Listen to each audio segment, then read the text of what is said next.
Zaradi omejenih državnih sredstev bodo naložbo izvajali etapno. S prvo, od krožišča do čistilne naprave, bodo začeli še letos, v okviru celotne naložbe pa je predvidena.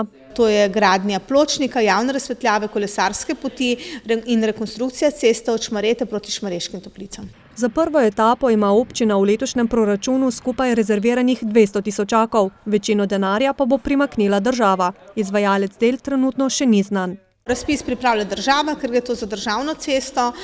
Razpis naj bi bil v kratkem na portalu javnih naročil. Sočasno z obnovo ceste in izgradnjo pločnika bo občina poskrbela še za komunalno infrastrukturo.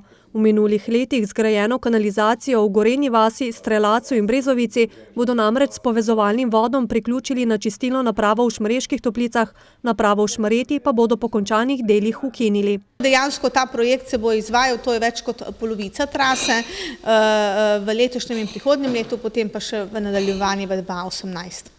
Celotna naložba, gre za ocene iz leta 2010, naj bi stala 1,8 milijona evrov, a bo ta znesek zaradi razmer v gradbeništvu bržkone krepko nižji.